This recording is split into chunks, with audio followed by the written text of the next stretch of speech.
No, things are not going so well in the life of Britain's ex-Prime Minister Boris Johnson. A few weeks after leaving Parliament, which was accompanied by a lot of noise, he now has the next problem on his cheek. This time, however, more in private.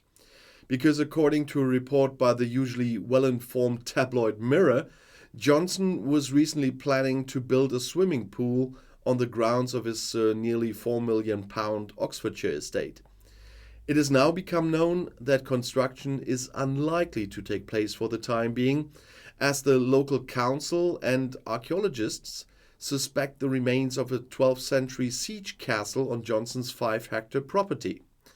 And the probable consequences, before the pool gets a chance to be approved, the archaeological question must first be clarified, and comprehensively. The objection to Johnson's construction plans is already considered official. And an unnamed source is quoted in a report by the Mirror as saying, "We want an archaeological dig to be carried out before a permit can be issued for the construction of the pool." In May 2023, Johnson and his family moved to the 400-year-old estate in Bridewell-cum-Sotwell near Wallingford. The house will have 9 bedrooms, a moat and tennis courts. A lot of luxury, even without a swimming pool, it seems.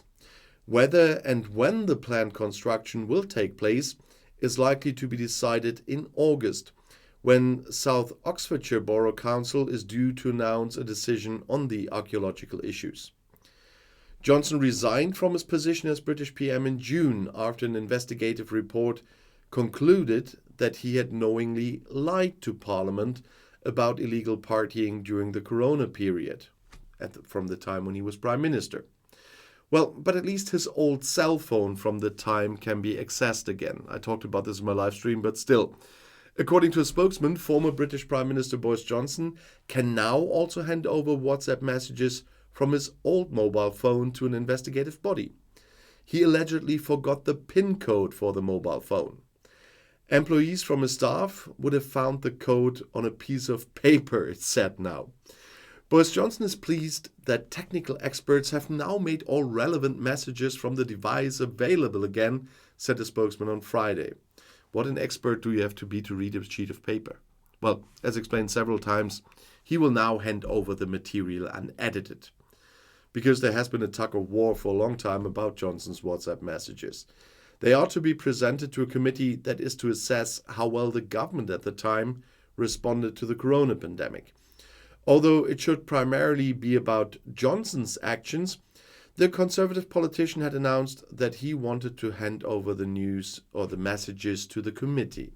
However, the government of his party colleague Rishi Sunak had refused to hand over uncensored correspondence with government employees and cabinet colleagues. And there is speculation that Sunak, then Chancellor of the Exchequer or Finance Minister, and other cabinet members feared the news that this would paint them in a bad light. And a court ultimately ruled that the government must hand over Johnson's chat messages, but also his calendars and notebooks, and that unchanged.